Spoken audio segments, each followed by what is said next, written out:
Hey all, and welcome to Geek Freaks. I am Frank, and I'm with Anthony. Hey, what's going on? And today we're going to be going over some of the news, including new Goosebumps show, Hercules, AMC versus Regal or versus Universal, different things like that. And then we're going to wrap things up with Esports Desk and our top 5 fantasy movies. How have you been so far, Anthony? Hey, good. Honestly, locked in the house, right? All right, yeah, So we're working from home and kind of just hanging out, getting a little stir crazy here and there, but not yeah. too bad. How about you? Same. Just kind of ready to just go places and do random things, and but we're getting there. We're getting there. It feels like we're kind of over the worst of it, so that is good news, and we're getting there. Um, that brings up a good point. We're going to continue to do remote calls for the rest of May as well. The reason for this is, Squeaks has a new daughter, and of course, you had a new son, and Daniel takes care of his grandma. So everybody's kind of got higher priorities. So I think it's safe that we all stick around at the houses for one more month before we get into the same studio. So we appreciate you guys hanging out with us while we do this. I also want to mention we do have merch. Kevin, a friend of ours, was surprised to see that we had merch, and we do have the merch. It's on the Redbubble, but we don't make like money off of it. It's just available if anybody wants it. But follow our links. I think there's a link on the podcast itself for our Redbubble store, so you guys can check that out. Okay, so what have you been watching lately? So I'm a little behind in my days. So Yeah, honestly, it's I just started at Ozark, yeah, that's good. and I'm on the season finale of the first season, Hmm. and it to me it's a updated version of Breaking Bad. Yeah, yeah. But yeah, it's good so far. But other than that, nothing too much. What about you? I'm watching Plot Against America. It's an HBO series about World War II, and I don't want to spoil anything. At first, I was telling Squeaks like, "Oh, I think this is just like a normal story," and then there is like this like twist that happens and it changes everything. And it's very very very good. But yeah, try to get through all my HBOs before I cancel the service after Right. Watchmen or not Watchmen, Westworld. All right, let's go ahead and dig into some of the news. We have a new Goosebumps series in the works. This is from Sony Pictures and Scholastic Entertainment. They're teaming up for a live action Goosebumps series. This is going to be produced by Neil Moritz, who is the one who was the executive producer for the movie, the newer movie that just came out, the two of them. This will be the first in a multi-year deal with Pavun Shetty. He's producing it as well. Shetty's also been known for The Boys from what's that? Amazon Prime, New Girl, and Happy. These will be based off the '90s horror children's books from R.L. Stine.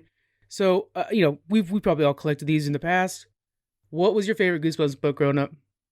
So man, to be honest, I look up right now and I still have them. Oh wow, They're in a box. They're yeah, still there. But growing up, I was the kind of kid you picked up a book because it was cool, right? It looks hmm, cool, great. Get into chapter one and you put it off to the side and say, okay, time to play video games. yeah, yeah. But the ones I do remember was the dummy one, the live dummy. Ooh, that was a good one. Yeah. That's the one I do remember, and I can see the covers all in my head. But can I tell you about them? I don't think I've got past the first chapter on any of them. What Yeah. about you? There was the Haunted Masks, the 1 and 2 for the Haunted Masks. I really liked those. And then there's one, I couldn't find it anymore, but it was where they were playing tag. It was like these monsters, like a Yetis or whatever in a forest. They were all playing tag together. I cannot find it anymore. I thought I had them still, but I looked for them. I couldn't find them. But the Haunted You Masks still are a have them? classic. I thought I did, but I can't find them. They Oh must be man, somewhere. Maybe Jonathan has them or something like that. what do you think of the live action, or what do you think of the films that they did from the books? I didn't watch the newer films. I watched when they did those made for TV movies back in the day. Did you ever see Right. those? No, not too much. Okay. Yeah. Anything that gets people back into these old stories is really good. R.L. Stein put a lot of effort into them, so I'm happy to see that. Uh, I hope they just I hope each episode basically takes a book and retells it. I think that's the best way to do this. You already have all these stories that everybody likes. I'd actually go back and watch some of the ones I remember. So I think that's the best way to go. What are you wanting out of this series? I think it's kind of hard because are you going to bring back all the old people that used to read the books, or is it just a target audience, the kids nowadays? Right. For me, I would like to see a story that kind of goes on like your Netflix shows, not just a movie or something to continue watching. But can they get the right customers, and is it that popular still? To me, when I first heard it, I'm like, Goosebumps, who watches that? But Yeah. or even reads that now, but obviously it's still going. We're at the age now where everybody who used to read the books have kids, so they might be doing that. Like, oh, why don't you bring your kids out to watch the thing that you used to read? You know what I'm saying? So I think that might be why they're going for it right now. But yeah, we'll have to see how that goes. Next up, speaking of remakes from our childhood, Hercules is getting a live action series or movie. The movie will follow the '97 Hercules movie that'll follow young Hercules realizing that he is Hercules and he has abilities and becoming a hero. The Avengers Endgame directors Joel and Anthony Russo, so the Russo brothers, will be producing this film. That's a really good sign. Uh, Dave Callahan is being the screenwriter. Callahan is currently working on Wonder Woman 1984. He did Zombieland, Double Tap, and The Expendables. So that movie, that list right there from the writer, kind of goes from bad or great to bad. Not really sure. I'm kind of worried about that one with the Expendables movies. What are your thoughts on a new Hercules movie? So I know there's been kind of a mixed emotions when it comes to these live action movies remakes from Disney. Yeah, Some people say Lion King was terrible. Some people say it was great. I'm excited for it. I think it's just always nice to see Disney again and a remake of it. right. Some better than others. Yeah, I was really looking forward to the Mulan one. I can't wait for us to be able to get our eyes on that. But there were like Jungle Book was really good. But there were some that were a little too close to the actual story. Like Lion King was just basically retelling, so close that Right. I didn't care for it. Yeah. Any casting ideas for this? Because this looks like it's got such a wide variety of cast. You could really kind of hit every quadrant you can. What do you got? Right. So I'm terrible with actors. Right. So I went to first thing I thought of was well, let me look it up and see who would be good for this part. So when I went to IMDb and they had characters or actors they thought that would fit best for it, Yeah. and I was just like, well, you know what, they are right. Danny DeVito. Well, he played the original Phil. He should be Phil again. Yeah, it would be awesome if he Well, played Phil shouldn't he again. be right? So they had what? Anna Kendrick, the one from Pitch Perfect. Yeah, that'd be good. That'd be good. They had Ethan. Let me see here. Slater, Okay. and who else they have? They had Benedict Cumberbatch. Who would you want him to play? What's that? Who would you want him to play? Man, I would think I Hades for don't know. him. Right? Yeah, I'm thinking it. And then Ian McKellen Oh, he'd be from cool. Lord of the Rings. Yeah, Those are some. he Just could looking at the play list right now, Zeus, they said baby. him for Zeus. Yeah. So Yeah. Yeah. To me, what do you I'm think? hearing a lot of people wanting like Tom Holland as a young Hercules. I just can't see that. I don't know. What do you think about Tom Holland? He's too scrawny to me to be Hercules at all. Yeah, hey, you can always fix that, right? Well, that's true. We could Right. like buff him up in post, but But as his acting taken away from what he currently does, do you think he can fit the role? Um, I think he can do it. yeah, as long as they were to specifically have him play young Herc, that would help. But it's just seems so weird to me. Um, I think the only one for sure has got to be Danny DeVito. If they bring back Danny DeVito to play Phil, I'll be happy.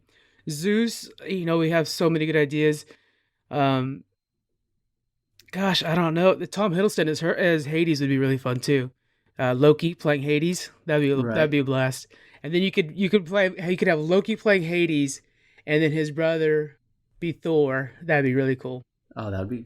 I'm excited to see the first trailer come out of this. Yeah, yeah, we're early on, but this has sparked the most excitement for casting that I've seen in a live action Disney movie in a long time. So that's a good sign. The hype is behind it. All right, moving on to the next one. We have kind of a big one here.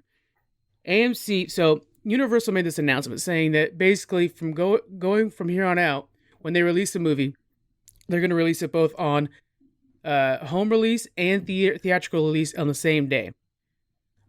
This was because Trolls Worldwide they released early due to the COVID thing at home, and it was huge. So I have the numbers here. It was rented 5 million times and grossed $100 million in 3 weeks. And the original Trolls movie had the same amount of money over 5 months. And even more important is that the split between the two in the theaters, they get a 80-20, they get a 50-50 split, and then at the home release they get an 80-20 split. So they get way more money out of doing it at home. Do you prefer watching movies at home or in theaters, like if it's a brand new release? So, obviously in this situation, absolutely staying home. Right, right. Um, but normally, I like going to the theaters. I like getting there. I like getting the popcorn. I like having the seats, putting the Yeah. recliner back, and just being in a different environment. Yeah. But I think it depends. Sometimes I really like just enjoy being at home on a Friday night and not going to the theaters. So it kind of depends. To me, it depends on the movie. I like seeing movies when they first come out, but I'm not a big fan of going to the movie theaters when movies first come out. Right, right. Uh, So I don't like the initial traffic, the initial rush. yeah. Um, so I try to stay away from the movie theaters when big movies come out and just kind of hit them down the road a week or two later when some of the traffic dies down. What about you? Well, see, I actually like that rush. I like that midnight premiere, that early rush when it's nice and packed in there and everybody's hyped. I love the way that environment feels when you have actual cheering for a moment or clapping or crying. The whole theater's involved. I really like that. Something you can't capture at home. And then, so in Texas, do they have the reclining chairs in the theaters or no? Oh yeah. Well, Yeah. so we got this. It's called Casablanca, Okay. and it's great. It's got the recliner chairs. It's got 2 or 3 movie theaters, or 2 or 3 theaters that have service. You just press a button to come to you and Right, get your right. food. In there's a couple of them actually here in San Antonio, but they got bars in it. They got bowling alleys in them. They got Yeah. just a bunch of different kind of more than just a movie theater. Right. Nice place. So and it just opened up. So Yeah. curious to see how It's it the goes. hot item. They've already talked about how they're reducing the amount of showtimes they have, so they're giving more time in between to clean. Personally, I'm going to stay away from it for a little bit I think that's a safe and bet. Yeah. wait and see how everything plays out. Yeah, we have those as well with the recliners and whatnot. But I've talked to other people across the country that don't have. They were really surprised to see that there's recliners in a theater. So that's something we have. Some of the areas, and it even makes the events more special, more comfortable, and stuff like that. So there's some merit there to having it in the theaters compared to at home. Well, AMC, which is the biggest owner of theaters worldwide, they fired back right away. So normally a theater has the rights to the movie for 3 months. That's kind of the deal. There's nothing like in stone in contract. This is just a thing that's been going on for over 100 years. And so AMC wrote a letter saying to Universal Studios, basically, they started off respectful. It was from the CEO Adam Aaron to Donnie Langley, who's one of the chairmen over at Universal, explaining like, look, we've been in this partnership for a long time. We should be friends. We should work together. He iterates that your guys' cooperation with us is the only reason we can exist, which is an important fact to remember. But he did say that going forward, he bans all Universal movies from any of their theaters, which is such a huge step. What do you feel? Do you think this is the correct response out of AMC? Did they go too far, or should they try to sit and negotiate with them a little bit more? What are your thoughts on this? So it's kind of a tough topic because we don't It know is. everything beforehand. So I think it depends. As a partner, absolutely. To me, I'm like, if you're my partner, if you're going to put it out and not tell us, or how they kind of advertise how they're going to do that with trolls, I think that plays a factor on how they're going to do it because I expect the partner to kind of work together. Mm-hmm. But at the same time, during the situation, I understand AMC's kind of going in the bucket here and is may go out of business Yeah. with this virus going on.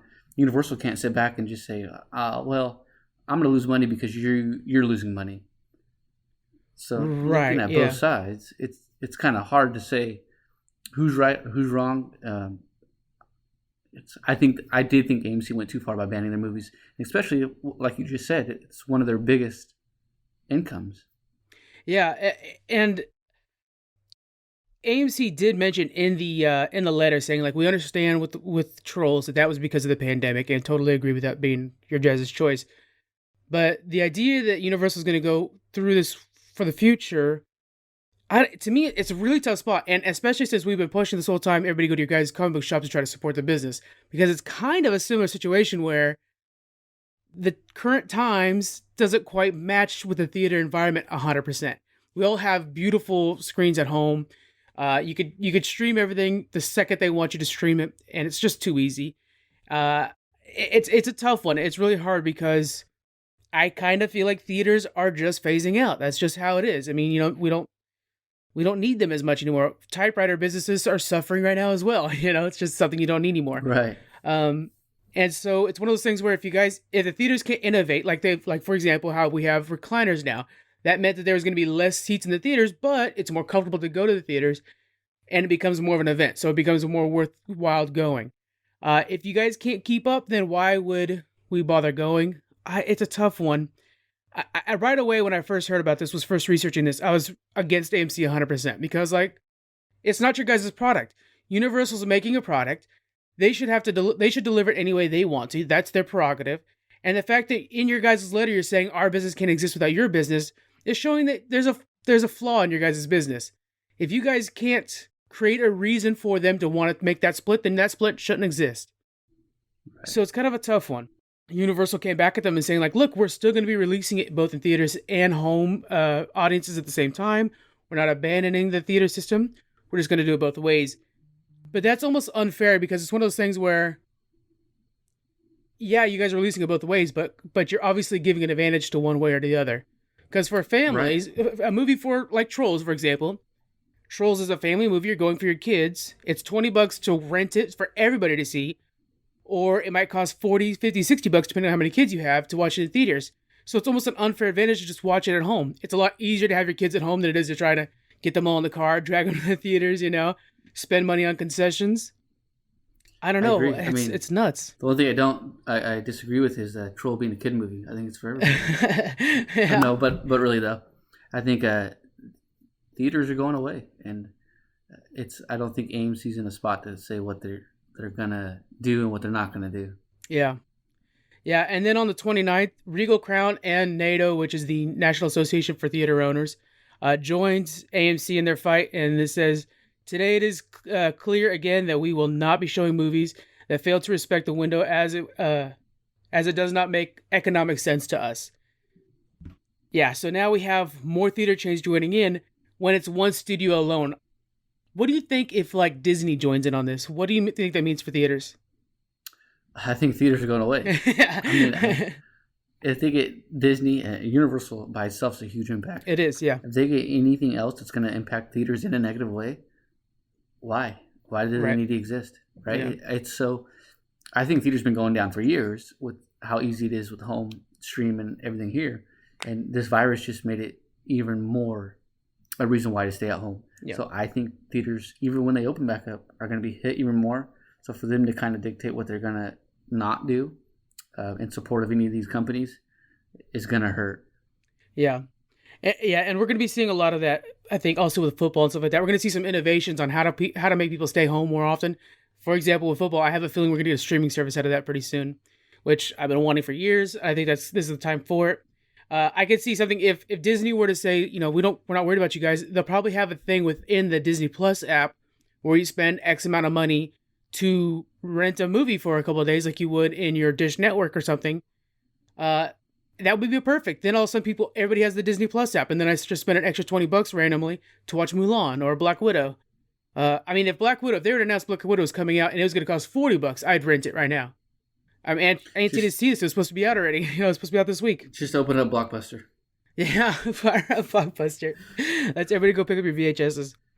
But yeah, it's a tough one, especially since I'm such a big advocate for supporting the comic book shops. It just feels like, you could support comic book shops and not theaters, and I would probably say I might use the theaters more, especially with movie passes out. It's a tough one, so I don't know. Yeah, hard to say. I mean, especially the comic books. I think it depends on the customer getting a hard copy comic book Right. compared to just watching a movie at a theater. So it's hard, but I personally don't see. I think in 5 years or less, theaters are going to be slowly shutting down. Next up, we have mangas coming to the Switch. InkyPen is an application for you guys to Switch that offers an array of comic books you guys can read for $7.99 a month. These titles have mostly been kind of these third-party comics or smaller houses, or comic book strips, actually, which has really surprised me. So some of them have been like Garfield, The Mask, Sonic the Hedgehog, kind of the smaller titles, Actually, The Mask has been doing really well lately. Anyway, so InkyPen, they just announced that they're going to be bringing mangas over. And so that's your guys' Japanese animated comic books. They read back to front. And they're the source material for a lot of those animes everybody likes. Some of the big heavy hitters is Fairy Tail, Battle Angel Alita, Attack on Titan, and Seven Deadly Sins. This is another way you guys could be supporting the comic book industry because a part of the money that you guys pay for this monthly subscription goes to the licensing fee to a lot of these comic book places. So it's a good way to support. So Anthony, you've been to Japan in the last few years, correct? It was man, now I want to say about 4 or 5 years ago. Oh, okay, it's been a bit. Okay.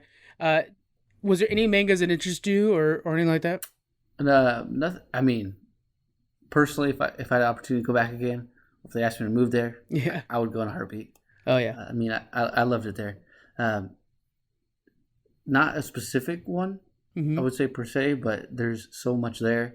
When I went to Tokyo, so pretty much I don't know if you recall Fast and Furious movie, the Tokyo one. Oh yeah, yeah, for sure. Too That's fast. exactly Is it where I too was fast? at. Oh no, The Tokyo big Drift. That's it. intersection, right? The big intersection Yeah. where it's got like everyone walking everywhere. Hmm. So they got like an electronic district. I mean, it is just amazing. So anybody who hasn't been there and can go there, I would recommend it. But it is like anime, manga, all over, and it's some areas. It's kind of like a flea market, I guess, or Yeah. for electronics. Oh my god, that's a I mean, dream to me. I That's so recommend it good. for anybody just to go experience it once. It's a great place. Yeah, but you saw quite a bit of manga because I know you were talking about the comic books a lot when you went there. Yeah, oh yeah. So they have stores. I mean, just full of action figures, comics, and it is just store after store. Hmm. So there, I mean, you can get lost in just going to each store, looking through all of them. And I don't know if there's a way to upload pictures on here, but I got plenty of pictures from then, and I can shoot them your way to show The some of YouTube version, if you the want to, yeah, items. we'll put it on the YouTube version, guys. We'll put those up in the center so you guys can check those out. That's a good idea.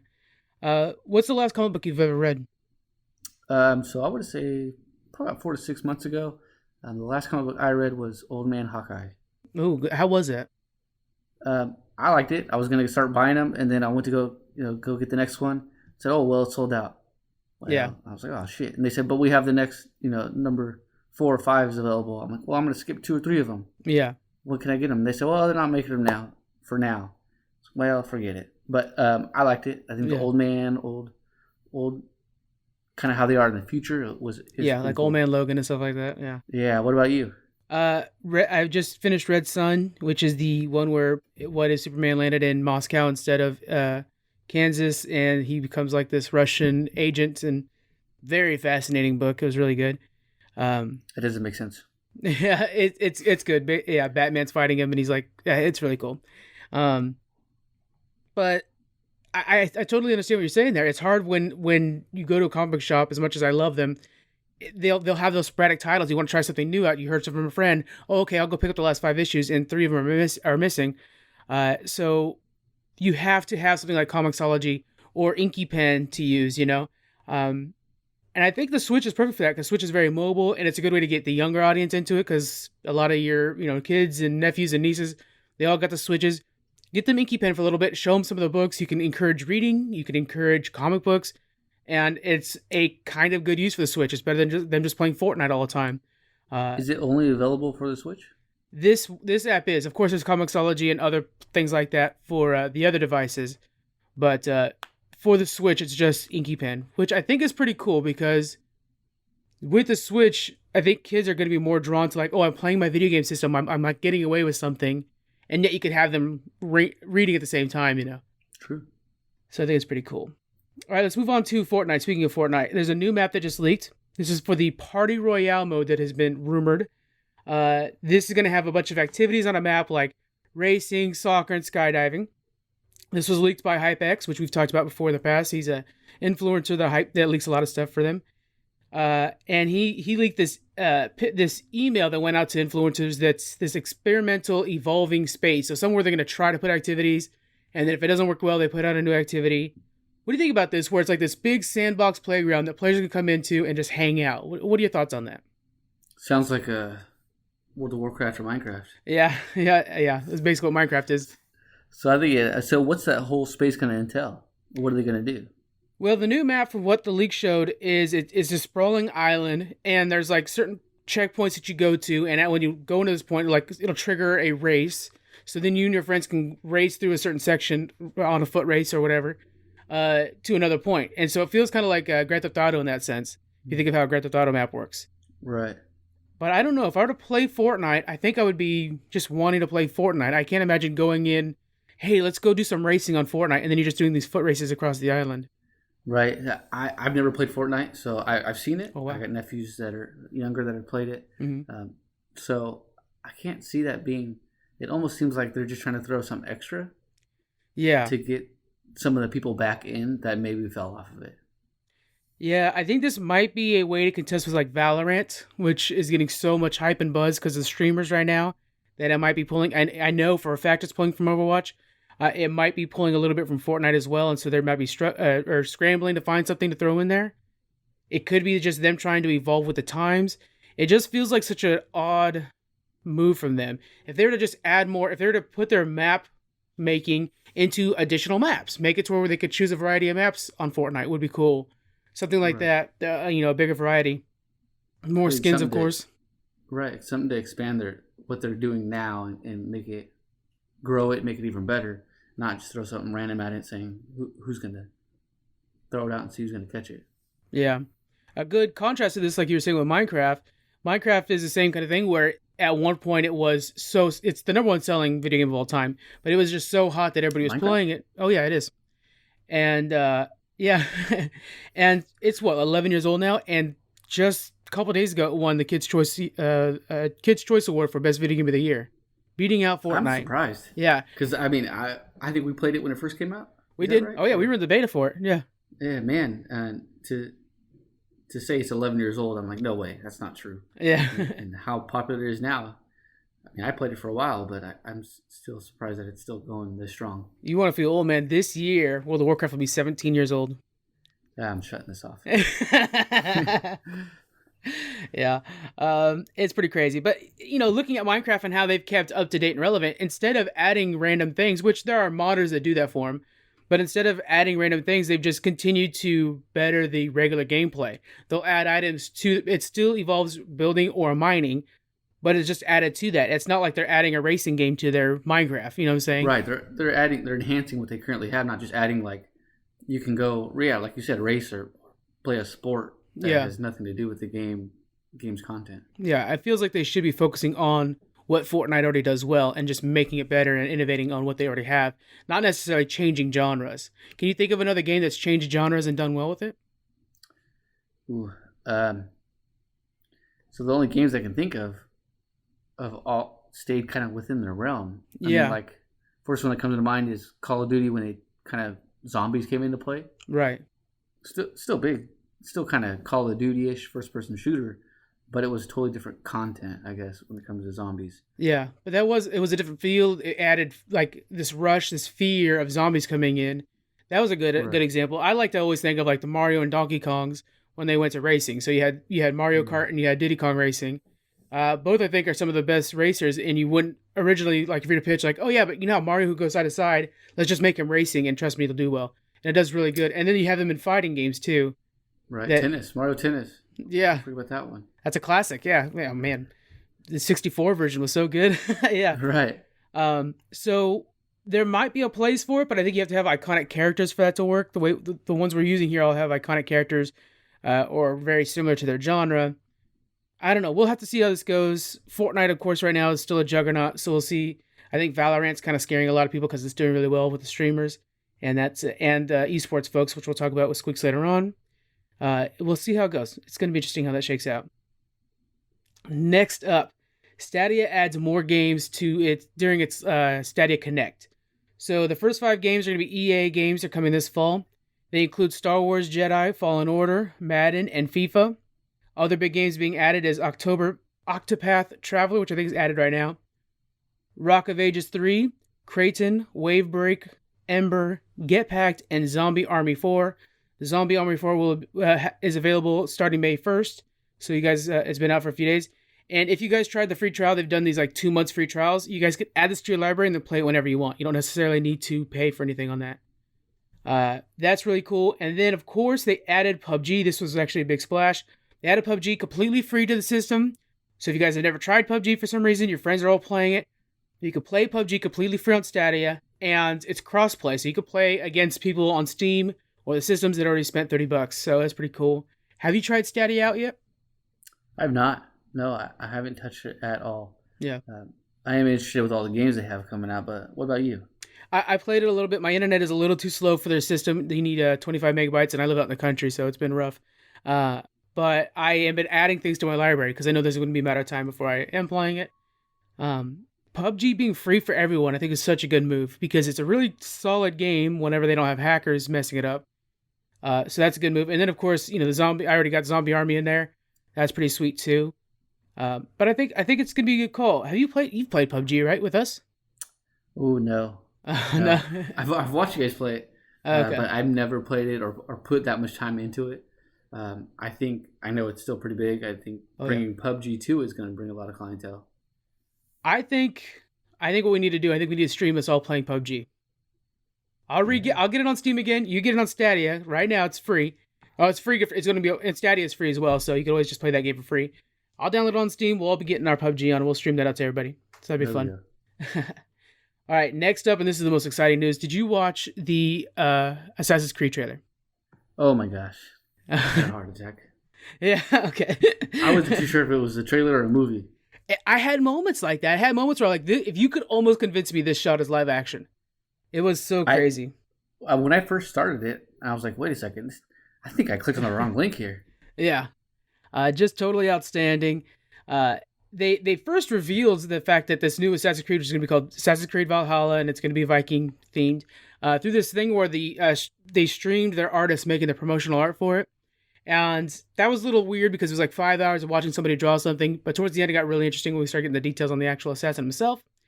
But it was really cool. So the trailer that we got here, let's talk about it a little bit. The CGI was super crisp. The characters were full of details. The settings looked really cool. Any notable settings that you're excited to play in that you saw? Not necessarily that I think of. Yeah, because we had like that frozen Nordic area. It looks pretty neat. And then counter to that, we have obviously it's like England. That's like this green hills and everything like that. So we're gonna be bouncing back and forth between the two of those. It looks like. Right. Yeah. And then we had some voiceover of some sort of Western king. He's either a French or an English king, basically explaining how bad the barbarians are and stuff like that. And then and while he's doing that, the whole time we're seeing that no, the Vikings are actually good people. They have a honorable society, and they're not barbarians. They have no war tactics and stuff like that, which is pretty cool. So I think from what we saw out of that trailer, what we could presume is we're going to be playing as a Viking, and we're going to be seeing that Vikings are not these unthinking, blood-hungry barbarians. They're actually trying to find a place for their people. We're leading our people, I believe. And then we saw a vision of Odin, and we saw he has his ravens. His famed ravens are there. And I think those will play as our kind of bird's eye view, which we had as eagles in the past or falcons in the past. What are your thoughts on the gameplay? Is there any gameplay you want to see out of this that's going to be unique? So, I mean, I think the Assassin's Creed gameplay by itself is great. Mm-hmm. I think just the story or the feature, like you're talking about the barbarians, I'm excited to see that. Yeah. I think initially looking at it, like you said, we're going to be fighting for a home. I guess we're kind of like they're coming after us, and we're kind of defending them off. But Yeah. who knows how that changes? Maybe that's just what we're seeing now. Yeah, it'll be interesting to see because I would assume in the beginning we're going to be the ones that are the invaders. That's how Vikings worked. But you could tell through the trailer that we don't have the upper hand. That the king sends men after us to probably push us out of the land. So we're going to be trying to defend our new home. It'll be interesting to see. We're going to be having 2 axes and the hidden blades. I think that's awesome. Is there any Viking weapons you want to see? Any kind of crazy moves you want to see out of the Vikings? Man, I think to be just a Viking feel, you got to have the axes. Yeah. Without that, I mean, you got to just be traditional. I don't want to say just gonna be boring and traditional, but you kind of have to. Yeah. It'll be just swords, if not that. And the axes. They even show the axe that our assassin will have, and it has the Assassin's Creed symbol on there, which is pretty awesome. I'm hoping we get the shields because they didn't show that he's using the shield, but that shield is so legendary to the Viking lifestyle. I hope we get that. And then we'll probably have sailing back because, of course, Vikings are known for sailing as well. Something that we've seen in the last few games and has really been a high point of the games. I'm excited for this. This is probably the best case scenario for them to pick a timeline for us to be in. Can you think of any other moments in time you want to have an Assassin's Creed follow? Man, so they've touched so many so far, right? Yeah, of course, yeah. French Revolution and American Revolution. There's a lot. I mean, of course, there's still more they can do, but what they haven't done, have they gone into future, like way in the future? Oh no, yeah, Uh, yeah, not really. something like that, or have they touched anything? I don't know. It's a tough call. Yeah, I think really far in the future would be uh, more the technical side of it and futuristic side. What do you think? it'd be neat to see a future version of the game would be cool. Now I'm thinking about that. That'd be really neat. I was telling Squeaks I'd like to see like a '70s New York where you have like warring mafias and new That would be gangs cool. are on the rise. So you're trying to balance between gang life and mafia life. And '70s New York was so full of crime. I'd love to see that. Uh, Yeah, that would be nice. yeah, or maybe the Mongolians attack on China, which would be really good. You have this. It basically think Mulan. I would like to Yeah. see it in Mulan. There was a Chinese Assassin's Creed side scroller, but I want that to be a full fledged game. Like, let's get more of that. That'd be really neat. Yeah, it's gonna be a. There's so much they can do. I think they nailed it though, because people have been hungry for Vikings. Uh, it'll be perfect. I think this is a really good choice. What's the release date on this? We don't have a release date yet, but it looks like it will be within 2020. So that's pretty good. A, Okay, a great. lot of that cinematics looks like it's kind of at the tail end of things. Like they're pretty well complete. So that's pretty cool. All right, guys, that is going to be it for the nerd news. We're moving over to the esports desk for Squeaks, and he's going to be filling us in on Overwatch.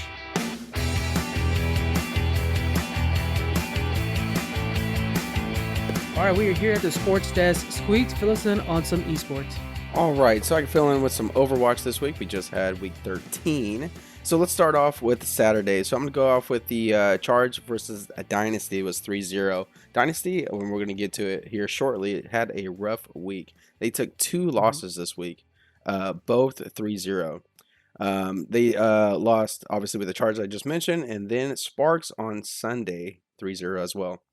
Next match, we had Excelsior versus Dragons. I think this is my match of the week, I would say. For the fact Okay. that Excelsior came out strong with map 1 and 2, they won. And then Dragons literally swept the next 3 rounds. So, I don't know what the game plan was for Dragons, but wherever they figured out, they got it and accomplished it because they won the next 3 rounds after that. Dallas beat Washington 3-0, as well as Valiant versus Rain. This was a good one as well because Rain came out strong with the first 2 maps they won, and then same thing with the Dragons. Valiant won the next 3 matches to win the whole match itself. Last game for Saturday, we had San Francisco Shock beating the Houston Outlaws 3-0 as well. So a couple of clean Mm-hmm. sweeps here on a Saturday. Sunday, I already mentioned that the Dynasty was clean swept again by the Sparks 3-0. After that, we had the Hunters, a great week for Excelsior because they won again, beating them 3-1.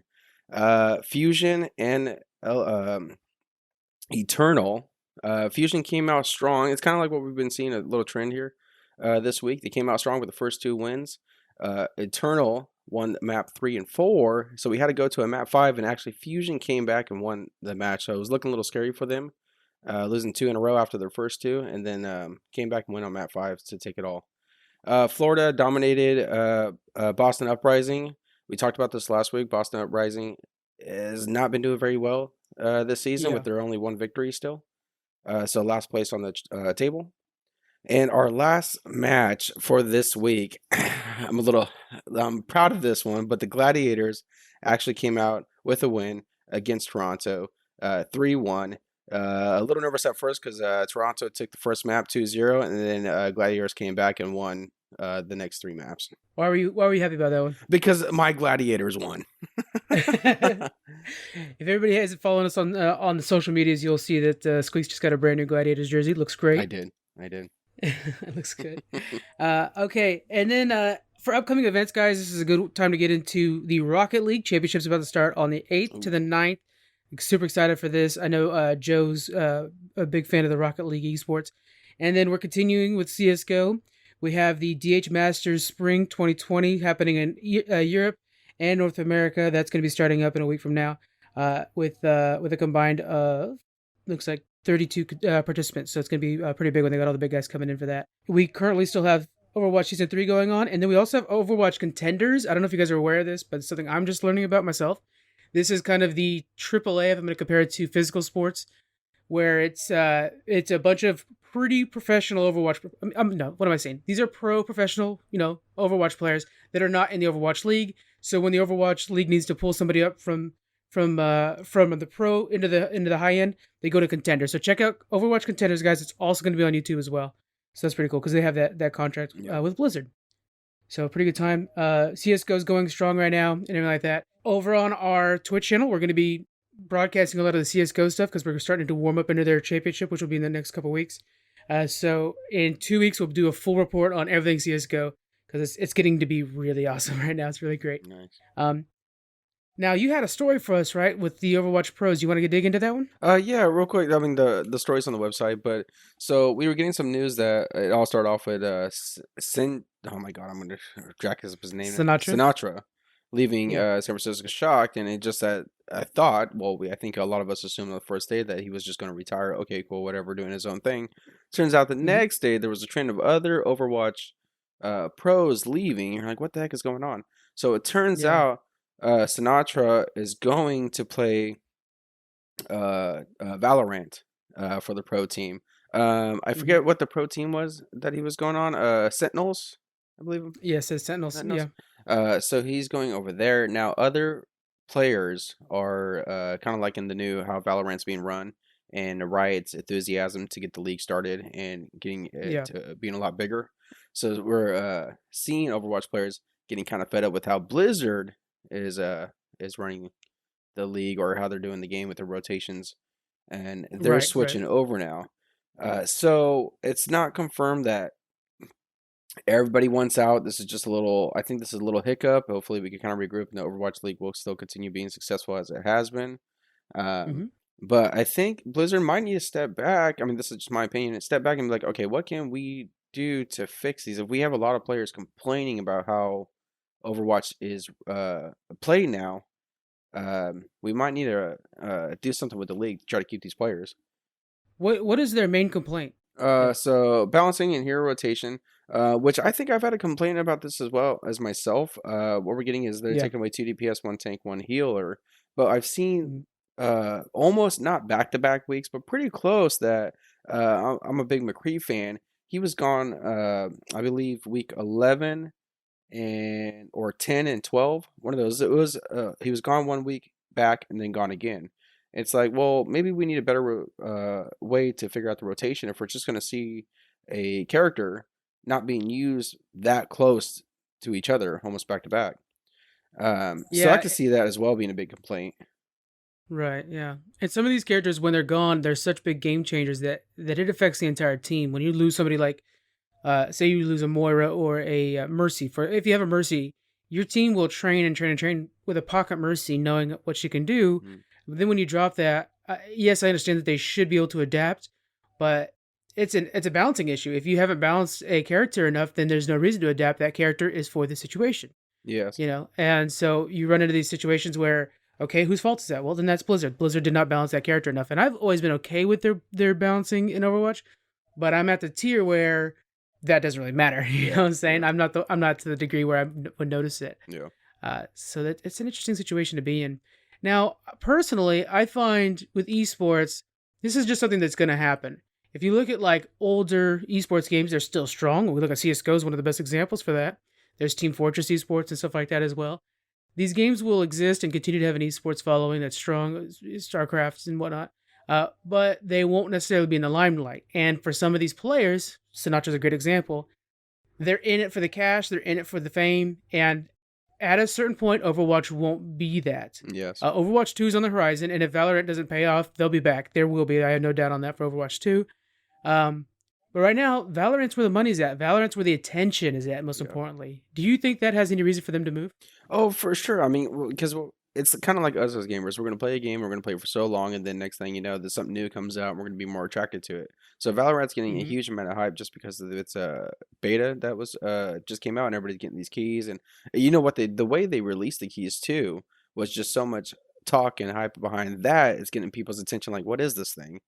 So I Right, feel like exactly. overall was even though we could have been pissed off because we didn't get keys or didn't try to get keys, whatever the case may be, we still knew about these keys and about this game called Valorant. So I Right. think they're doing a very good job at super hyping it, super going 100% on making it huge, and it's bringing the attention of others. Now I think we're going to see this for other games too. I mean, this is not the end. Um, I mean, if people are getting tired of Overwatch, like, okay, how long can I really pay attention to Overwatch for so long? I mean, Overwatch 2 is going to come out, and then there'll be talk about Overwatch 2 and different Of course. um, matches and objectives in each match. So it's going to be little new to us to watch each game.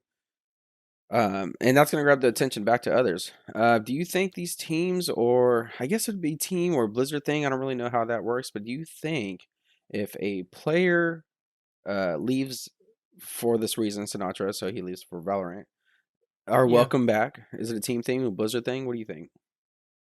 Well, I think there's going to be hurt feelings from the company side, right? Hmm. For the player side, depends on the reason for leaving, like how he left. If it was so suddenly, then I wouldn't want him back on my team, right? Yeah. Because you have to be able to really trust your other player. Uh, it's one of those things where I think it's the nature of the sport. So if you guys are new to esports, and a lot of our listeners are, you guys are new to esports. The way to think of esports isn't like, oh, I'm a Dallas Cowboy fan or I'm a San Francisco 49er fan or something like that. You have to be a fan of the player. I think that's really what it boils down to, because these players change teams often, and their loyalty to a certain location is fleeting at best. Yeah. So I think that we have to go with that in game as well. So if you were a Sinatra fan, you like how dynamic he is and how entertaining he is. I mean, he brings fire wherever he goes. Uh, you have to start watching Valorant. You know what I'm saying? Yeah. And I think that's just what it is. You have to trust the player is going to continue being that player in a new game. Uh, and I think if he's going to be going back to, and I know he will eventually. Our Overwatch 2 is going to attract a lot of Yeah. people. When that happens, players will be coming back, and I think that the teams have to understand that this is just how the business works. Yeah. I wish. I mean, I don't know. I think that's just how it is. What do you think about that? Is there a way around that? A way to kind of have somebody to root for, and it has to be a person over team. What are your thoughts on all that? I mean, because I'm gonna take, I agree with that. Like we have a player, but then we have a team too. So I'll Right. have it. I'll compare it to basketball because there's a lot of players that I like that are not on the Lakers. I'm a Lakers fan. Um, Mm-hmm.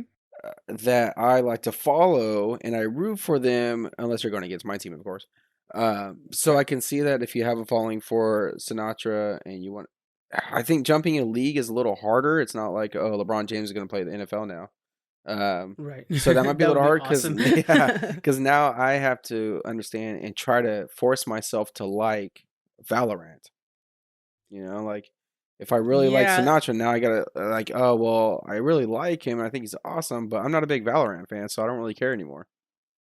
See, and I might be thinking a little bit more streamer side of things, Okay. because there's so many people who watch streamers and don't even care what they're playing. They'll just watch them for who they are. Yeah. So I wonder how much of esports is carried by that. If Mm. you're a fan of what Sinatra does. Yeah. Yeah. It's a real tough one. We'll have to see how things go. What I want out of the future, and there's only a few companies I see doing this. ESL's kind of trying to master this. Method from World of Warcraft is mastering this, where they kind of stretch themselves over multiple games, Yeah. and so that there's a one brand you can root for. I'm a Method fan, which means I'm a fan of Method when they're doing arenas, when they're doing MDIs, when they're doing Hearthstone or whatever. As long as they have that Method name, I'm a fan for them, because I know that community. And I think we need to get that for more things. There's the Excelsiors and the Subliners. That is, Call of Duty is the Subliners. Excelsior is for Overwatch. That's one group though. So if you're a fan of that group, and I can't remember that, it's Appbox, I think it is, um, then you have something to root for. You know what I'm saying? I think we need more teams to start doing that. So say, for example, San Francisco Shock. Why not have a Shock team that's in the Valorant? There's no reason not to. I 100% back you up on that because then you know what? Then maybe we didn't. Man. So maybe a lot of the Overwatch teams, if they thought about this as well, I'm sure some of them. So Los Angeles Gladiators, did they even have enough time to even get into Valorant and be like, hey, maybe we should make a Los Angeles Gladiators Valorant team? I don't know if like teams are like that name is connected with Blizzard, like you can't take it elsewhere. Team name. That's a good point. Yeah, because the Overwatch League is kind of unique in the fact that they've made sure to commercialize the heck out of it. Yeah. It might be too hard to do that with. But Yeah. then, like you said, like if Excelsior had something you said Sentinels or whatever the case may be, like if subliners, Subliner's the other one. Yeah. if they're like an associated group, and then yeah, you're right. Like I can back them up because I'm such a big fan of Excelsior. Yeah, this is something I want to follow up on. You and me, let's pay attention to this and Yeah, see what can be done there, because it's all front office, really. I'm not expecting the players for Shock to play for a new version Oh, or for new sure. game. Yeah. I'm expecting the Shock brand to be on multiple games because then I could root for Shock no matter what they're playing, like I currently do for Mythic. Yeah. So we'll have to follow up on this. Uh, in the world of esports, is there anything else you want to bring out before we move on to our next topic? Um, no, I mean that's pretty much all I had.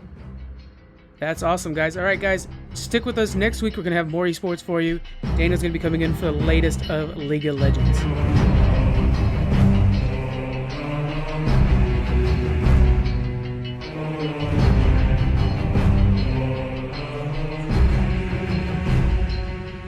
Now let's discuss some Gears of War tactics with Squeaks.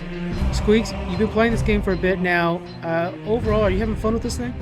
I am. I kind of go back and forth with it, if I'm enjoying it or not. But it's one of those games where I'll throw out like a Dark Souls, and Neo, Bloodborne, where after so much time you get better with it, and then you find yourself, oh, this is getting easier. It's not because of the difficulty wise, but it's because you're actually learning specific strategies and tactics that you can use and be prepped for. So I am enjoying it a lot more now than I did in the beginning. So you're saying that because it's all about your knowledge is what makes you better, but that's not the gameplay, correct? So it's basically XCOM, and it's a turn-based strategy game.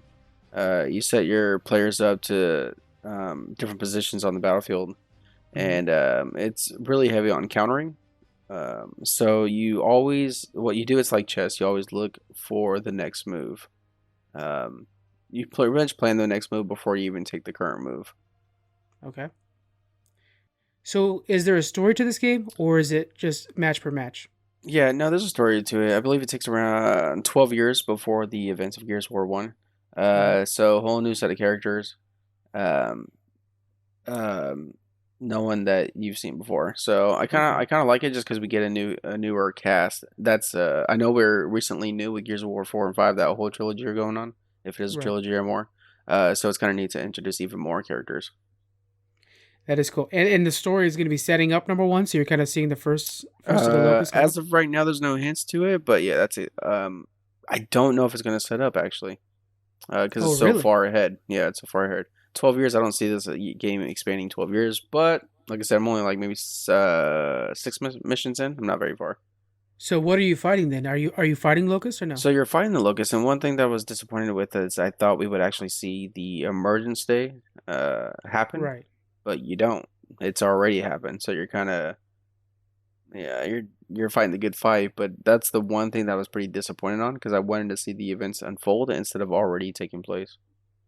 Do you think they'll save that for another standalone game that might fall within the regular Gears of War playstyle? I feel like it's bound to happen. Like we've heard about this day and we know about the story of Emergence Day, but how come we don't have a game? Like, did they think of the cog wasn't ready for it? How come there wasn't a cog if there was no military? There has to be something, and it'd be nice to see the events unfold Right. in person. Okay. So returning to gameplay, uh, do you have multiple characters you unlock as you go, or are you kind of given everything at one time?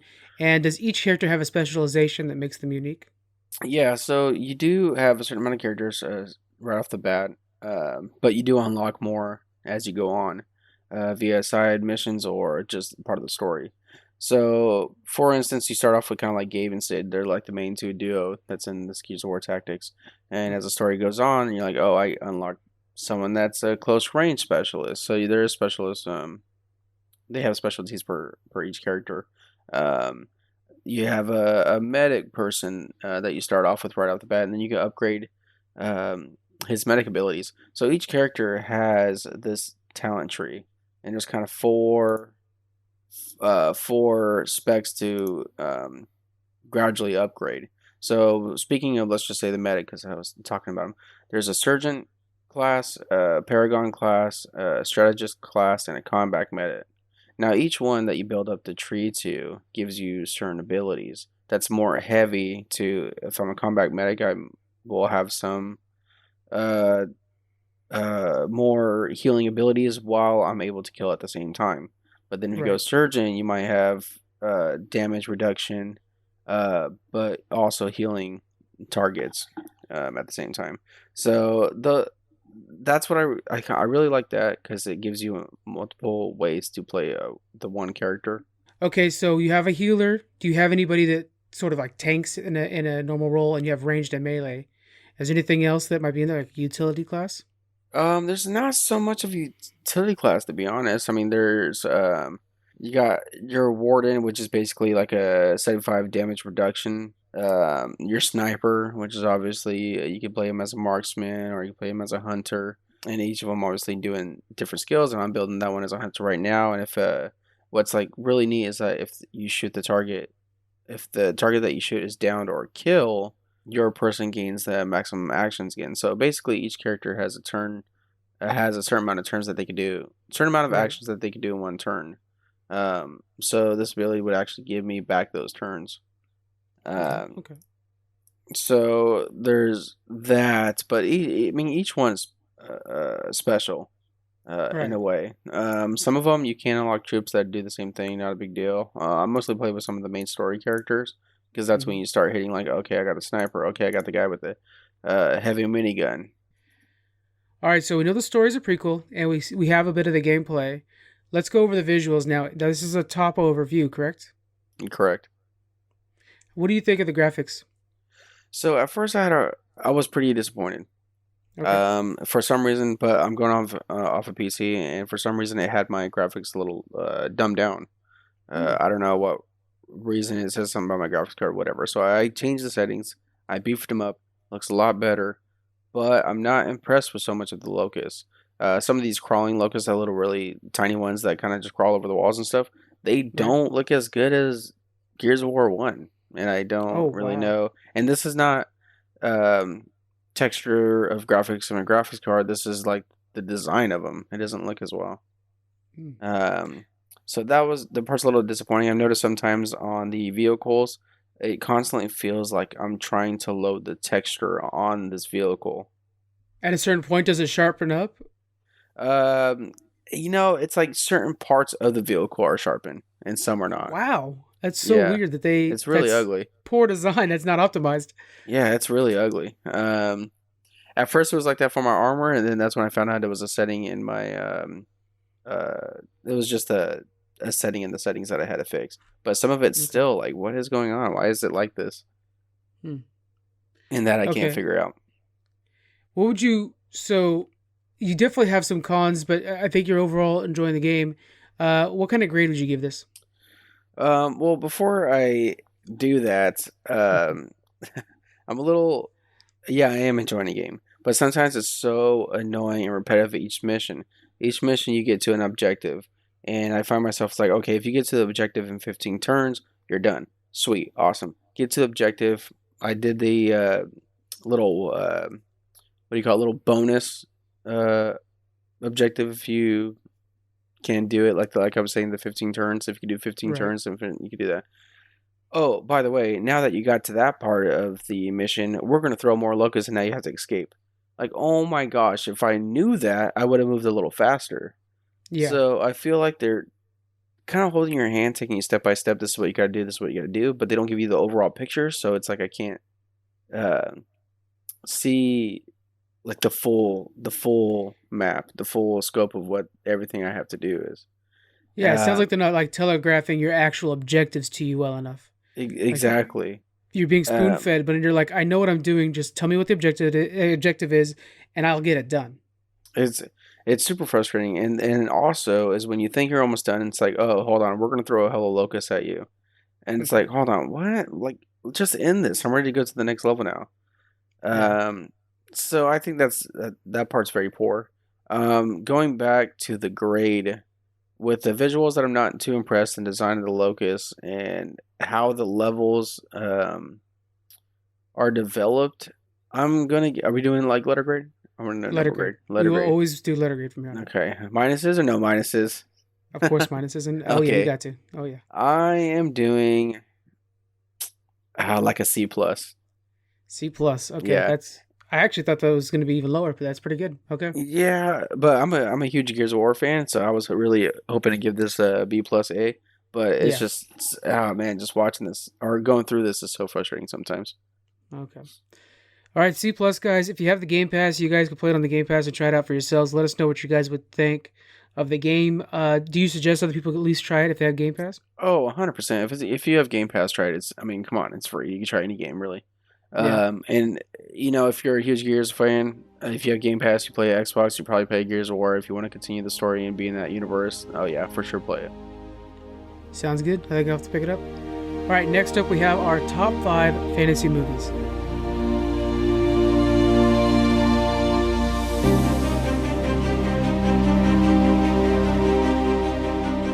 All right, guys, we're going to be moving on to our top 5 fantasy movies. And let's go ahead and discuss what this means. So, we didn't think about this beforehand, but what is fantasy movie? When you Google fantasy movie, it comes up with things like Avengers, and it comes up with some crazy off-the-wall stuff that just basically wouldn't be in reality. And I guess that's true. That is fantasy. A lot of things are like sci-fi. I went with my list. I went with like magic and dragons and swords. And I know we have a bit of a variety in our list. What we're going to do is we're going to go from 5 to 1. So, Anthony, why don't you start us off? What is your number 5 fantasy movie? So number 5. So I guess I got my fantasy and definition mixed up, but I'm gonna go with Hook with Robin Williams. So good. I think it's closer to fantasy than some of the other ones I've seen. Yeah. True, I guess for the rest of my list once we go through. But to me, not only the story, but Robin Williams. I mean, I think everything he does is hard not to like. Yeah. I don't think there's one movie I don't like of him. And out of all the movies going back to when I was a kid, this was one that I enjoyed watching. And Dustin Hoffman too as Hook was just so freaking good, and his good form and stuff like that. He was amazing. I just watched this recently because the Nerdist was doing a live stream for it, and it was a lot of fun to watch. Dante Brasco, who hopefully we'll be able to talk to pretty soon next time Sacramento Comic Con's up, but he was doing the live stream as well, and he had mentioned some neat little fact that at the end when they were choosing what kid will be the new leader of the Lost Boys, none of the kids knew who they were going to choose. So that was actually a surprise to all the kids. I just thought that was a really cool fact. Yeah. Hey, that is interesting. Yeah. What was your favorite scene from that movie?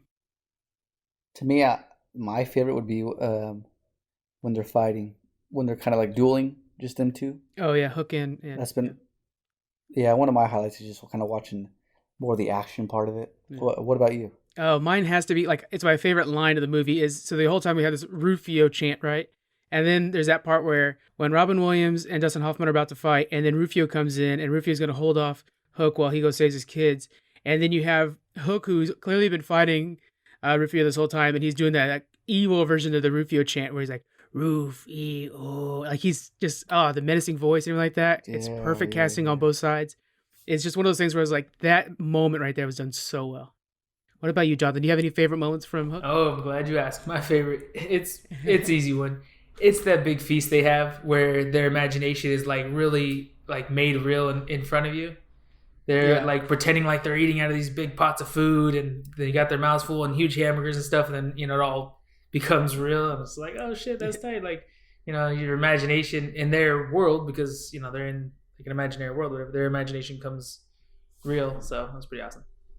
That is a really cool scene, yeah. And then as an adult, when you watch it, because again, I just watched it recently, the little kids are trying so hard acting wise. It's just adorable. It's like, as a kid, I didn't notice that, but as an adult, you're just like, man, these kids are giving it their all. That's so cool. It's really neat. All right, I'll go with my number 5 next. And my number 5 is Harry Potter and the Prisoner of Azkaban. Of the Harry Potters, this is my favorite one. And by the way, quick little rule. We're only choosing one if it's out of a franchise like this. So this is my favorite Harry Potter. It brought in Sirius Black. This one came out in 2004, and it's the third in the franchise. And it had like a couple of the characters that were really neat. It had time travel in there, which I love anytime they introduce time travel. And then, of course, for the rest of the Harry Potter movies, I'm sitting there like, why don't you guys use a time turner? Fix this all right now. Right. But, and I didn't read the book, so for me, this is everything. And Squeaks, if he was here right now, he'd be upset that we're not talking about the books more. But it was just the perfect Harry Potter. What did you guys like about Prisoner of Azkaban? Do you think it was a pretty good one? Yeah, that's actually my number 2 on my top 5. But that was my favorite, and also it's because of the characters. I really liked Sirius Black, and they introduced, I think, those I can't remember what they're called now, but the black Dementors. Yeah, Dementors. There you go. Yeah. And so they were real, just kind of creepy and soulless, and just real a good villain in it.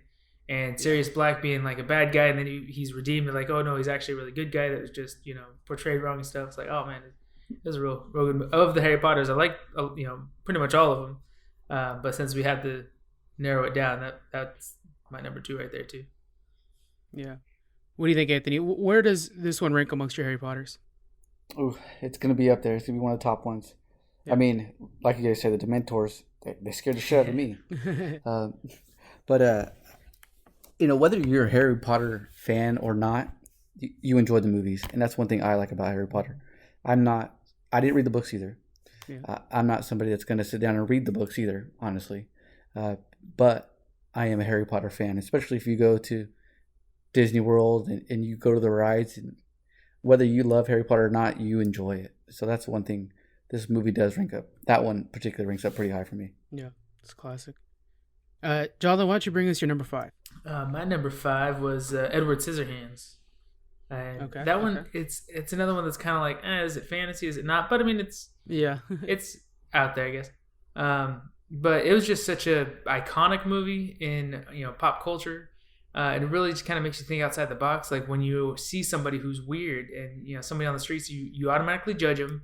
But then this kind of pulls you into their world with this guy who's raised with this I don't know, deformity or whatever. It just kind of gives you a whole different perspective, and it's very artistically done, very well done. I like the kind of light and dark in the movie, so this was just a cool movie all around. Yeah, very Tim Burton feel, of course, from him. I personally did not care for this movie. Really? I've never liked it, but it's definitely one of people's favorites and stuff like that. Anthony, what are your feelings on Edward Scissorhands? So I haven't watched that movie. I mean, it's 30 years old? Yeah. Probably, yeah. And I really haven't watched that movie for a long time. But I remember when I first did watch it, and I'm sitting there watching like, what the hell's going on? And now I was younger, over 10 years ago.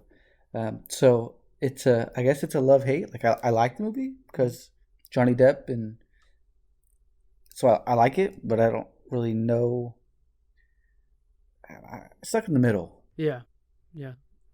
And I think that might be the case for me too, because it has been a very long time since I've seen it, so I might have been too young to really appreciate it. And so, that's what it is. I think it's one of the movies we got to go back and watch again. Yeah, now that I'm thinking about it, I think I'll join you on that. Let's go ahead and move into our number 4s. Anthony, why don't you give us your number 4? Ooh, number 4. All right. So I went with Avengers, but not any particular Avengers. Oh, you gotta narrow it down, man. Which one's your favorite Avengers? Oh man, you're killing me here. I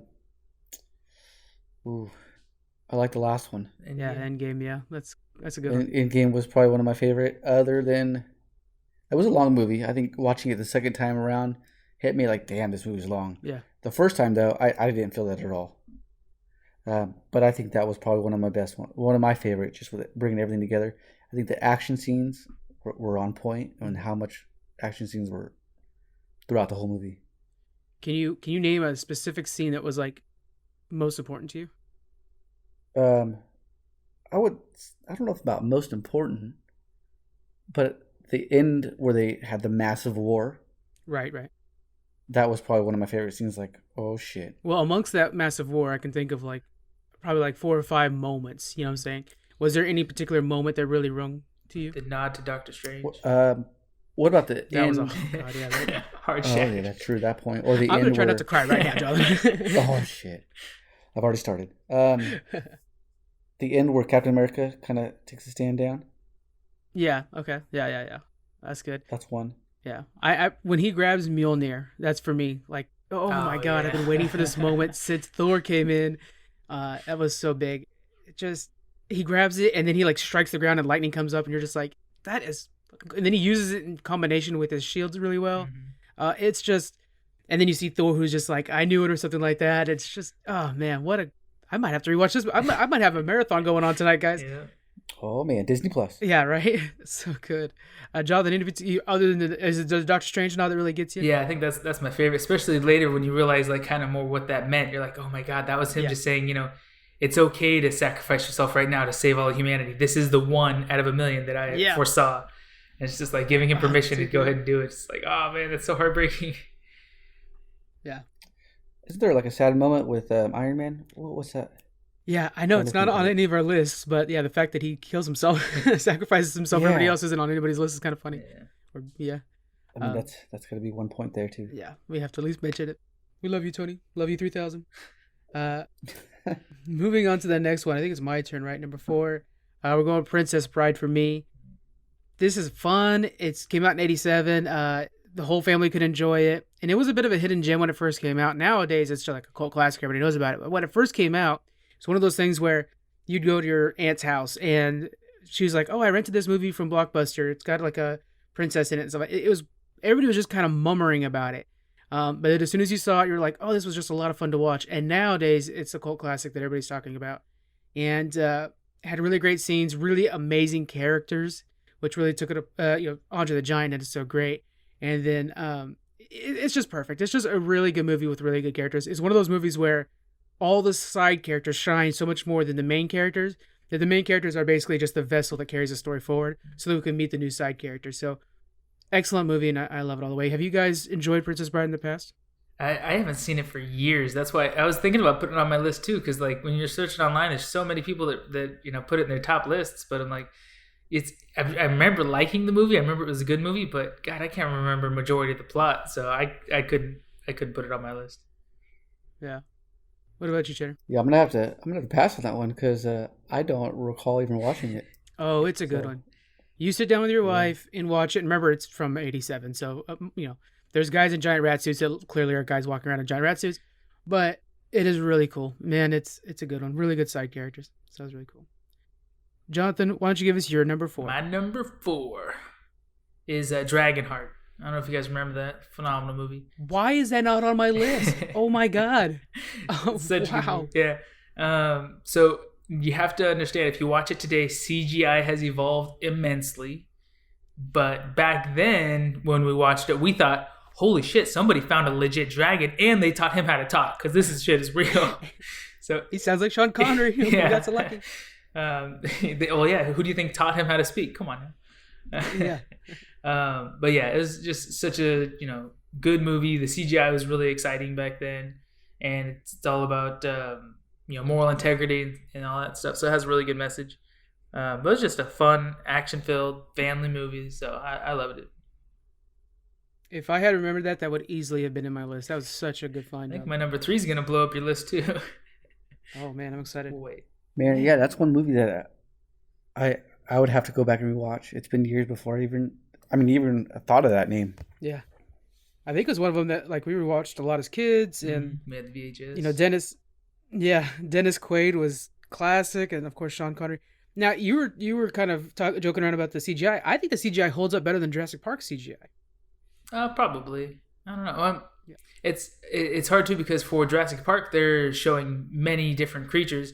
For Dragonheart, it's the same dragon over and over, so they can spend a little more time on details, I think. Very good point. Yeah, because I was thinking like the budget wise, Jurassic Park wins it, but I think the CGI is still holding up better than like if you were to see that T-Rex chasing the Jeep in the rain, like oof, that is rough. Yeah. But yeah, I think practical effects might have been a better choice for that. Yeah, right. What do we have at number 3 there, Anthony? All right, I'm going with Avatar. Avatar. All right, this is the blue space people Avatar, right? Yes, not your arrow on the head bender. Yeah. Yeah, not that one. I'm going with the blue space people. All right. I think still today that movie is competing with others. I mean, I think it recently got beat a few years ago as being one of the top movies in theaters. By your earlier choice, yeah. Right. So, I mean, the story's still good. I think the story has a lot behind it. I mean, it's not just about fighting or Right. controlling the space. And I love the rides at Disney World, so I think that's one major reason why too. I think that might be influencing you quite a bit because everybody I've talked to has just totally loved that ride. Oh yeah, if you haven't done it, even for the listeners, go out and go on that ride.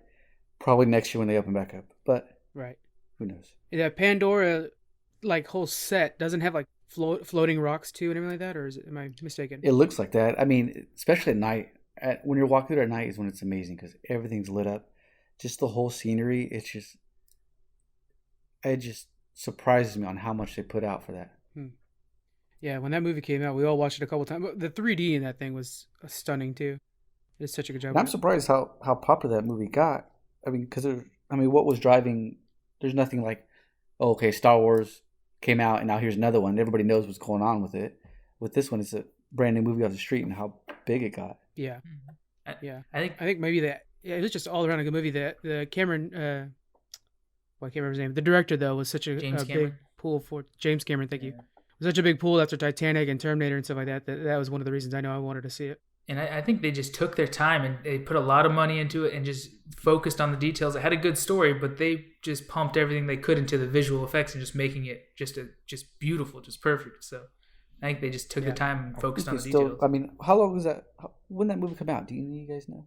It's got to be around like 09 or somewhere around there. Yeah. And I think it still keeps up with today. Oh yeah, visually for sure. Yeah, it definitely does. And then they have three more coming out here pretty soon that are all slated to be released. From that same world? They're all prequels. Yeah, Oh, that's awesome. I'm excited. Oh man. I'm very worried. We'll see how it goes. James Cameron, I don't know, man. We'll see how he's kind of gone a little bit crazy, a little bit of the deep end. He likes to go look for Titanic too much nowadays. I don't know how he's doing, but we'll see how it goes. I'm a little worried by it, but we'll see. My number 3 is gonna be Neverending Story. Came out in '84. This one again was just visually just so surprising to me, and it's one of those movies that I don't know if we ever owned the VHS growing up, but I mean I own all that stuff now. But I remember every time it was like reruns, it would always do reruns, and I'd watch it, and so I'd catch bits and pieces at a time. I wouldn't necessarily catch the entire thing all at once because that's how back then TV worked, guys. So you watch what you could, and just there were certain scenes that I would just sit there and like, oh my god, look how, and I get number 2 and 1 mixed up, so if I'm getting the scenes wrong, but like. Look at that giant turtle. That's so amazing. And one in particular is where he has to make it past the 2 big statues that look down upon him as he passes them in this like gateway. It was like, that was my first fantasy movie. So that there set the tone for what I wanted out of the future. And to this day, like in Minecraft, whatever, I like to build big giant things because I think a lot of it is seeing those statues and how awe-inspiring they were. Lord of the Rings basically mimicked them with the same big kind of statues as they passed through and had these watchful eyes over them. It's just a really good epic story, and I think it's something that I don't necessarily want to be remade, but I would like to see a series out of that world, something done by HBO or AMC. I think would do really, really well. What are your guys' thoughts for number 3? Well, Jonathan. So I remember scenes of that movie like you, but I can't remember the whole story of it. So I did want to put it in my top, but I'm like, I can't put it in my top if I can't really remember enough of it. Yeah. But I do remember the scene with the bubbles. I think it was David Bowie's blowing bubbles, and he was floating in them, or That's Labyrinth. oh, good thing I didn't add that movie to my list. That one, Labyrinth and Willow were also another one that's like I remember I really liked the movie, but I can't remember the story enough to keep it straight. So yeah, no. We lived through an era of 80s awesome movies that were like that, so no guilt there. Yeah. They kind of all blend together. Yeah, good thing I didn't put What it on is- my list. What is your number 3? My number 3 was I can't believe nobody else put this on their list yet. Waterworld. Okay, yeah, that's why it's blowing my mind. I wouldn't count that as fantasy, but my god, I love that movie. That's got to be fantasy. I mean, you live in fantasy future, something like that. I mean, it's probably what we're going towards, but Sure.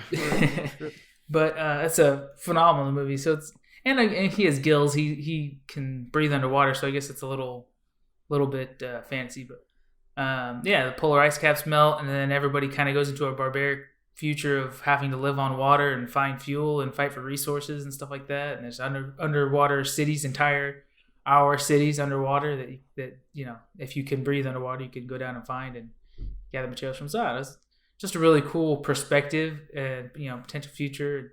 I liked when we'd go to the water park and they had like the little play or scene of part of it. So awesome movie. Universal Studios used to have that. They used to like reenact the scene when that first little town was being invaded by the oil people. I don't remember their names. Okay, I remember that. But man, that is a fantastic movie. Fantasy or not, that's just such a lot of people smash on it. Go watch it again and think of it as Water Mad Max. It's such a good movie. I mean, if somebody could give it the attention it requires to make a new version of it, remake of it, That would be awesome. I would love it as long as they don't botch it like the M. Night Shyamalan movies. I have an idea of who I'd want to remake it. Do you have any ideas of who you'd want to have remake it? No, not really. I mean, Mad Max was pretty good, but I wouldn't want to make it the same as the new Mad Max movie. See, and I went with George Miller, who did the old and new Mad Max movies, because I thought I want to see, because he made sure to stick to practical effects and stuff like that as much as possible. Mm-hmm. So I'd love to see how he would do with full on Waterworld. Yeah, that'd be interesting to watch. All right, let's move on to our number twos. Anthony, what is your number two?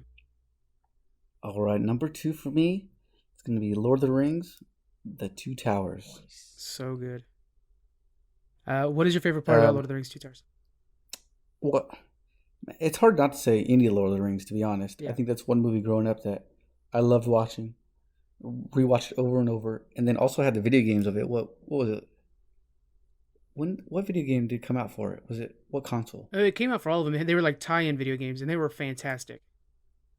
Yeah, I mean, just that to me, when I think of fantasy, Lord of the Rings is at the very top. To me, that is fantasy all the way.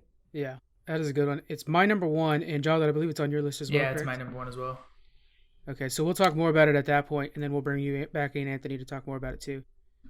But yeah, I mean, it's so good. So let's go ahead and move on to my number two then. We got Shrek 2. This one was the one that came out in 2004, and it introduced Puss in Boots. To me, I think it's the best of all the Shreks, and it had a really cool soundtrack, which also did a redub or whatever remix of "We Need a Hero." Oh yeah, which I love that song. Is so good. Yeah, it was really, really fun and really good to watch. I just in general really liked it. All of the Shrek movies I think are good movies. This one I think was just the best all around. On that note, Anthony, what's your favorite Shrek movie? Let's figure out what everybody's favorites are.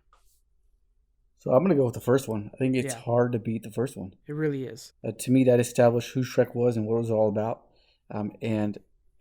That's a good choice, too.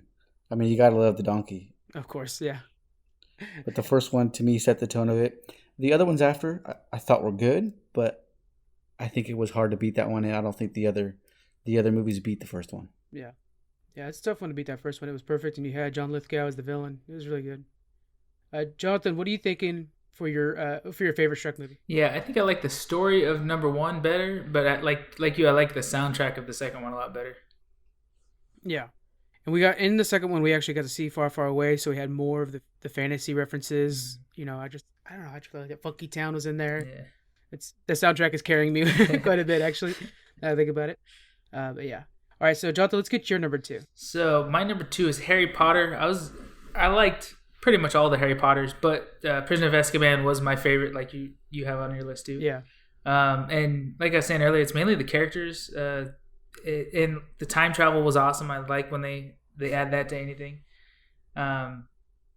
But there's only a few things of it that really make it a little bit better than the other Harry Potters because they're all really cool, really good series together. So I like them all, but that was, I think, particularly my favorite.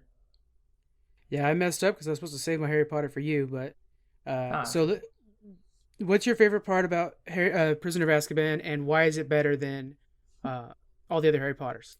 That's what I'm saying. It's hard to really say it's much better because they're all really good, but I do like the time travel and the what were the you guys said earlier the name Dementors. Of the villains. Yeah, the Dementors. Yeah, the Dementors. When they introduced those, they were like, dang, that's creepy. They do a good job with the visuals on them and just the backstory. They suck out your soul and all. Like they do a good job making them a scary, uncontrollable, untamable villain. And then eventually they give you like, okay, this is where they stop. This is how you can defend yourself from them. So they start to put them in a box a little bit, but to start with, they really induce fear. So it was a good character, good villain, I guess, and the all around story. Yeah. And that's a good point you bring up because that movie does a good job of like these represent fear. Mm-hmm. Like literally they're very clear analogs for fear. And then about midway through the movie, it starts breaking down how do you break down fear. You face it, and they have the class about it. And so it brings you to the pinnacle of what fear is. And then, there's a lot of kids reading these books and watching these movies. Mm-hmm. And they're like, this is how you defeat fear. Yeah. And it goes right back down into just a good story. So that's a good way to handle a villain.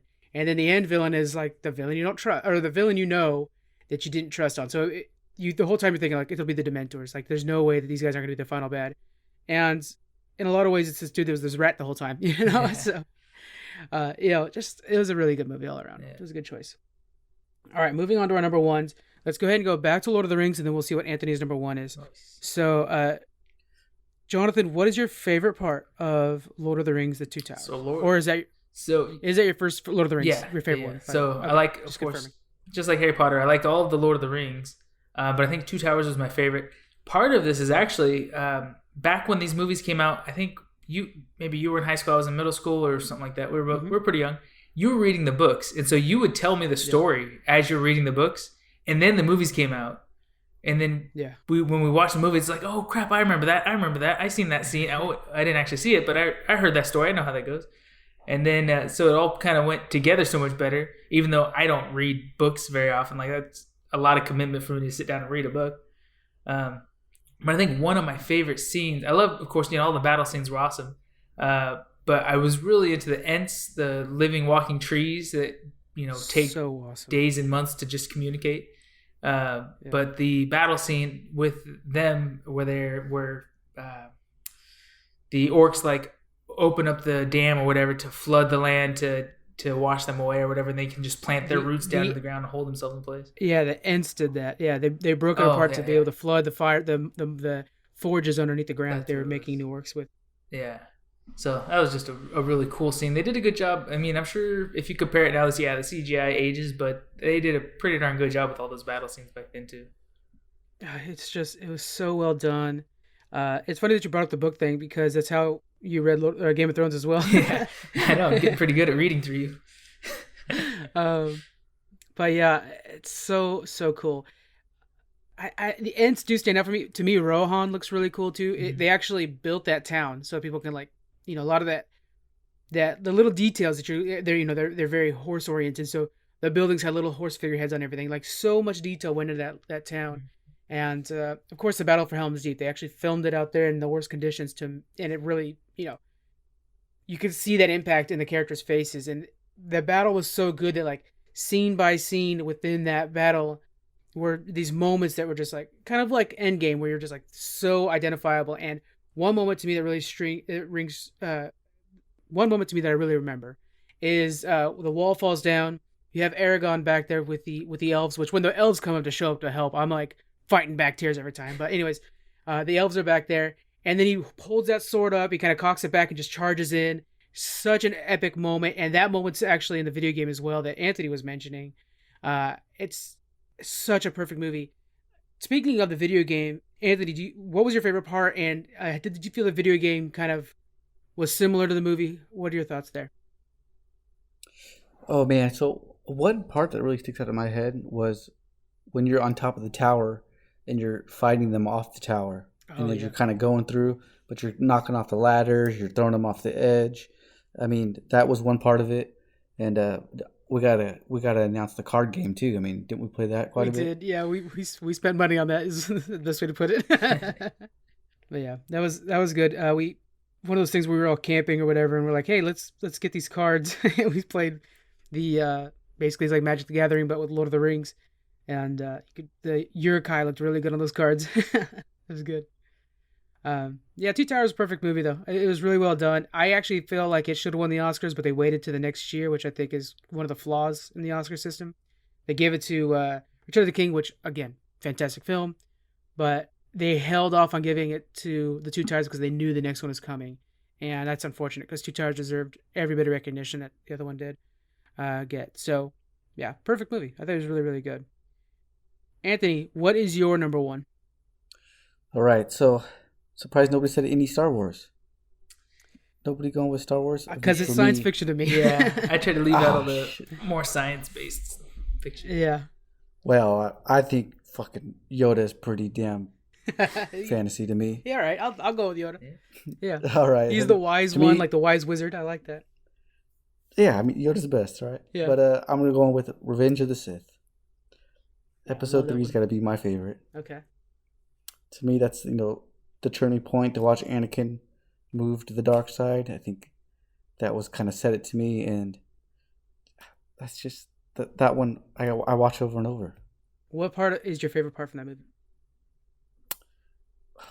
I might be getting them mixed up, Uh-oh. but I think, well, not really a favorite part, but I think just watching Anakin turn. Mm-hmm. Yeah. Yeah. That is such a To cool me, moment when he's that's- like walking into the Jedi temple and he's got the hood on. Yeah, Don's his hood. He's got just that dark look to his face now all of a sudden. Yeah. Yeah, and you just know like it's going south and that there's nothing that can be done. And to me, that's the part. It's like, oh, what's gonna happen He next? starts murdering children. Yeah. That's not. One of them was George Lucas's son too. That's messed up. That's pretty cool. You let your son Yeah. die for a movie? Come on, man. God. Yeah, that's probably my favorite part as well. But the battle for Mustafar, of course, needs to be mentioned. That was so cool. The visuals from that have always kind of been used again and again after that. So we see it moments in Clone Wars and moments in some of the video games that harken back to the battle on Mustafar. Even the new movie when they're going to the water planet. I can't remember the name of it, but that battle was like, okay, this is Mustafar 2.0, but instead of lava, it's water. It was so epic. It was really good. Any other shining moments out of either of you out of Star Wars while we're here? Not specifically. That's a whole nother episode if we dig in a bunch of Star Wars stuff. Yeah. All right, so I'm gonna name my 5 real quick, and then we'll go over your guys' 5, just kind of repeating them. Nice. So we had my fifth one was Harry Potter and the Prisoner of Azkaban, then Princess Bride, then Neverending Story, Shrek 2, and Lord of the Rings: The Two Towers. Jonathan, why don't you name yours from 5 to 1? Number 5 was Edward Scissorhands. Number 4 I had Dragonheart. Number 3 I had Waterworld. Number 2 I had Prisoner of Azkaban, and number 1 was Lord of the Rings: Two Towers. Nice. And then Anthony?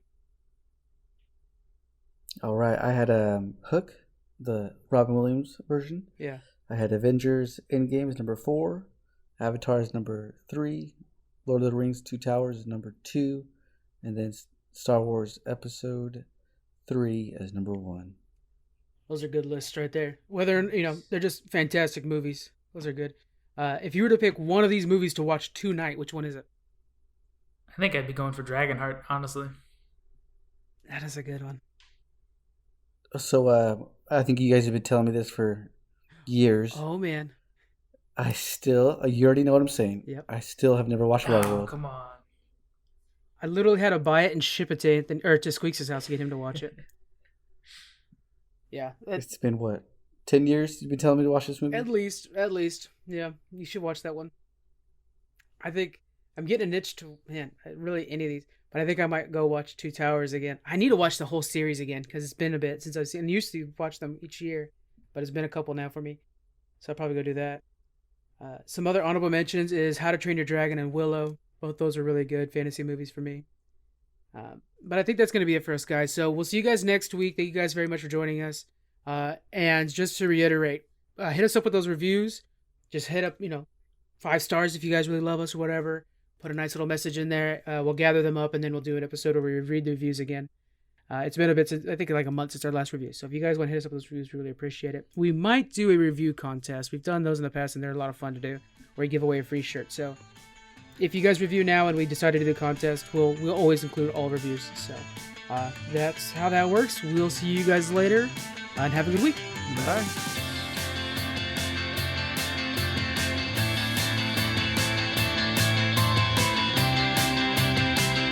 Thank you for joining us on the Geek Freaks podcast. You can find us on Twitter at Geek Freaks Pod. We're also on Facebook, Instagram. You can email us. We have our Patreon and a store.